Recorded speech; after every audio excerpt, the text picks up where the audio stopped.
Hey guys, welcome back to another video on Uttara Studios. So பார்த்தீங்கன்னா இன்றைக்கி வந்து சித்ரா பௌர்ணமி. நான் கோயிலுக்கு போகலாம் அப்படின்ட்டு பிளான் பண்ணியிருந்தேன். பட் கொஞ்சம் டைம் ஆச்சு. ஏன்னா வீட்லேயும் நம்ம பூஜை பண்ணோம்ல. ஸோ வீட்டில் எல்லாத்தையுமே ரெடி பண்ணிவிட்டு சுத்தம் பண்ணிவிட்டு இப்போ கோயிலுக்கு போகலான்னு பிளான் பண்ணியிருந்தேன். ஆக்சுவலாக தெலுவின்தான் முருகன் கோயிலுக்கு போகலாம் அப்படின்ட்டு நான் கூப்பிட்டுருந்தாங்க. ஆனால் என்னால் போக முடியல. அதனால் யோசிச்சிட்டே இருந்தேன். சரி பத்து கேஃப் போகலாம் அப்படின்ட்டுன்னு டிசைட் பண்ணியிருக்கேன். பத்து கேஃப்க்கு வந்து நான் நார்மல் டைமில் போயிருக்கேன், புரட்டாசி டைம் அந்தமாரி விசேஷ டைமில் போயிருக்கேன். ஆனால் சித்ரா பௌர்ணமி அன்றைக்கி நான் போனதில்லை, இதான் ஃபர்ஸ்ட் டைம். ஸோ எப்படி இருக்குன்னு எனக்கும் தெரில. இன்றைக்கி நான் போய் பார்க்க போகிறேன். அது வந்து நான் உங்களுக்கும் காட்ட போகிறேன். ஸோ ஒன்றா போகலாம். இப்போ நான் போய் ரெடி ஆகிட்டு வரேன். பத்து கேஃப் போகிற ஜேர்னியை வந்து இன்னும் கொஞ்சம் நேரத்தில் பார்க்கலாம். Stay tune guys. சாமி கும்பிட்டு போயிடலாம்.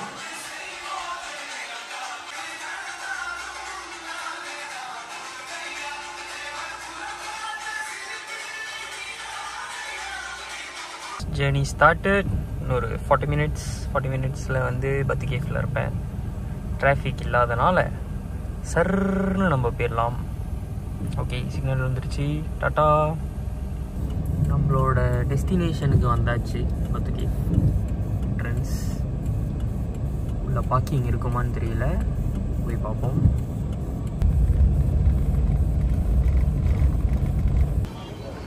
பத்து கேஃபில் எப்போ இந்த லைட்டு வச்சாங்கன்னு எனக்கு தெரில. இந்த பில்டிங் எல்லாமே இப்போ தான் பார்க்குறேன். டைப்பிஸ்ட்டுக்கு வந்ததுக்கப்புறம் கொஞ்சம் அட்ராக்டிவாக தான் இருக்குது.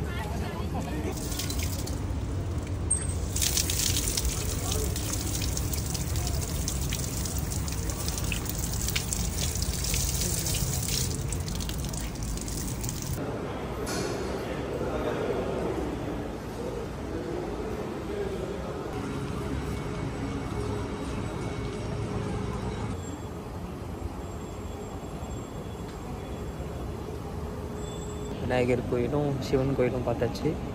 அடுத்து நம்ம அண்ணனை போய் கும்பிட்டுட்டு அதுக்கப்புறம் துர்கை அம்மன் கோயில் இருக்குது, பெருமாள் கோயில். ஆக்சுவலாக இன்றைக்கி ஹனுமான் ஜெயந்தி கூட போல். ஸோ ஆஞ்சநேயர் கோயில் பார்த்துட்டு வந்துடலாம். முன்னாடிலாம் நிற்காமல் அப்படியே படி ஏறிடுவேன். வயசாயிடுச்சு, ஏற முடியுமான்னு தெரில, பார்ப்போம்.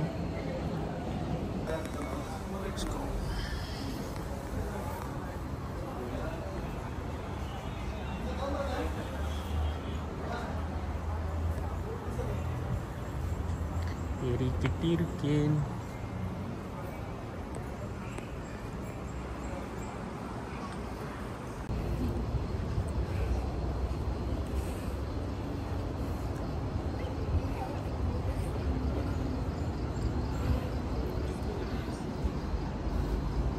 லைட்டாக வலிக்குது.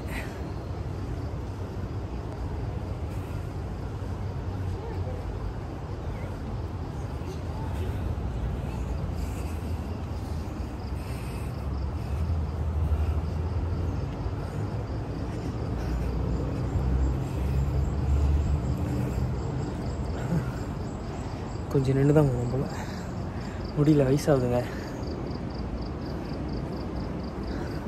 ஒரு தைப்பூசத்துக்கே நானும் ஃப்ரெண்டும் வந்தோம். கீழே ஸ்டார்ட் பண்ணது மேலே போகிற வரைக்கும் நிற்கவே இல்லை, நடந்துகிட்டே இருந்தோம். அப்போ கூட இன்னொருத்தர் வந்தார், இன்னொரு ஃப்ரெண்டு. நின்று போகிறத பார்த்துட்டு இப்போ நான் நின்று போகிற நிலமை வந்துடுச்சு. இன்னும் கொஞ்சம் போயிடுவோம். மேலே சன்னிதானம் வரப்போகுது. வந்துட்டேன். தெரிஞ்ச அண்ணனை பார்த்தேன். ஸோ கொஞ்சம் பேசிவிட்டு 8:30 மணிக்கு சன்னிதானம் சாத்திடுவாங்க. மணி இங்கே 8:30 ஆக போகுது. போய் அண்ணனை பார்த்துட்டு போகிறேன். உள்ள மழை. ஆக்சுவலாக இன்றைக்கி மழை தான், பட் மழையில் அழகாக தெரியுது. வியூ செம்மையாக இருக்குது. கோயில் சாத்த போகிறாங்கன்றனால என்னால் ஃபுல்லாக ரெக்கார்ட் பண்ண முடியுமான்னு தெரியல, பார்க்குறேன்.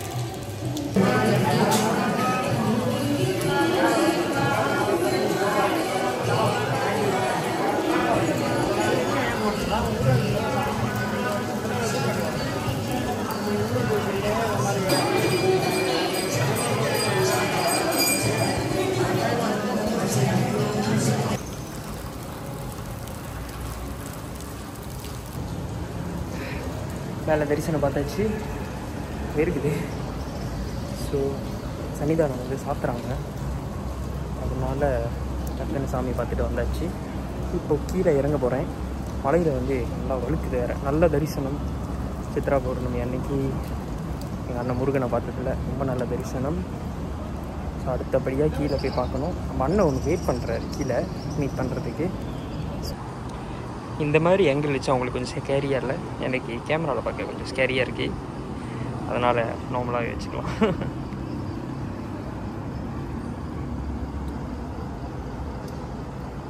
ஒரு விஷயம் வந்து என்னை ரொம்ப சக்கேட்டாக இருக்குது. என்னென்னா, சின்ன வயசில் அப்பா வந்து பர்த் கேஃப் கூட்டிகிட்டு வரப்பெல்லாம் என்ன சொல்லுவாங்க, அந்த பக்தி, ரெண்டாவது வந்து படியெல்லாம் ஏறப்போ நான் வந்து நம்ம எப்படி போகணும், எப்படி வரணும், அதெல்லாமே டெஃபினட்டாக எல்லாருக்குமே சொல்லி அப்படி தான் நம்ம அப்கிரேட் பண்ணியிருப்பாங்க. இப்போ சமீப காலகட்டமாக ரொம்ப டூரிசமாக ஆனதுனால படியில் கூட சப்பாத்தி போட்டுட்டு மேலே போய் மட்டும் கழட்டிக்கலாம், படியில் வந்து போட்டுட்டு போகலாம் அப்படின்ட்டு கொண்டு வந்திருக்காங்க. அதுலேருந்து எனக்கு சுத்தமாக உடன்பாடு இல்லை.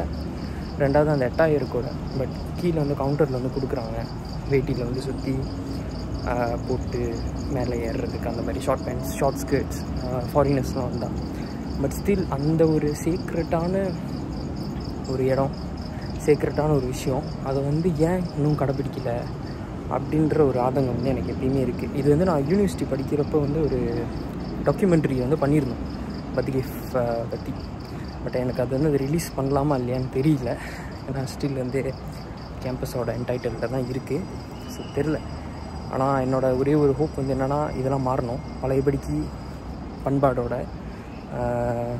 சப்பத்திலாம் போடாமல் அந்த மாதிரி படியில் நம்ம ஏறணும். ஜஸ்ட் தைப்பூச டைம் மட்டும் இல்லாமல் ஜென்ரலாகவே யாராக இருந்தாலும் அதுமாரி ஏறணும் அப்படின்றது என்னோடய ஆசை. ஸோ யாரெல்லாம் அதை பார்க்குறீங்களோ நீங்களும் ஸ்ப்ரெட் பண்ணுங்கள். நம்மளோட கல்ச்சர் வந்து நம்ம தான் கரெக்டாக பாதுகாக்கணும். சொல்லணும்னு தோணிச்சாலாம் ஷேர் பண்ணுறேன். இறங்கிட்டேன், வெறுத்து ஏறி இறங்கியாச்சு. நல்ல தரிசனம்.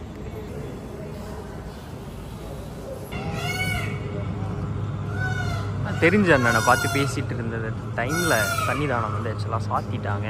பெருமாள் சன்னிதானம் போக முடியல. ஆஞ்சநேயர் சன்னிதானம் போய் பார்க்குறேன். ஐயஸ் அதையும் சாத்தியிருப்பாங்கன்னு நினைக்கிறேன்.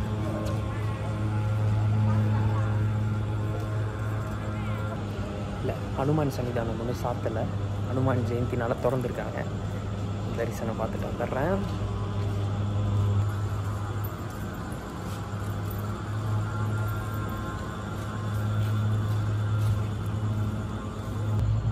ஆஞ்சநேயர் சன்னிதானமும் கும்பிட்டு வந்துட்டேன். அடுத்தது எங்கே போயிட்டுருக்கேன்னா, பத்கேஃப் வரப்பெல்லாம் வந்து இந்த மிக்சர்லாம் இருக்கும்ல, அதெல்லாம் நான் வாங்கி ஸ்டாக் பண்ணிக்குவேன் வீட்டுக்கு. ஸோ அதை வாங்குறதுக்கு தான் போயிட்டுருக்கேன். ஓமப்பொடி, பக்கோடா, அப்புறம் சீவல்னு சொல்லுவாங்க ஒன்று, கட்டையாக இருக்கும். ஸோ அது 3 தான். வீட்டில் வாங்கினா வீட்டில் ஹாப்பியாகிடுவாங்க. ஆனால் அப்பாவுக்கு ரொம்ப பிடிக்கும். போய் அது அதில் ஒரு கிலோ வாங்கிட்டு வீட்டுக்கு கிளம்புறது தான் வேலை.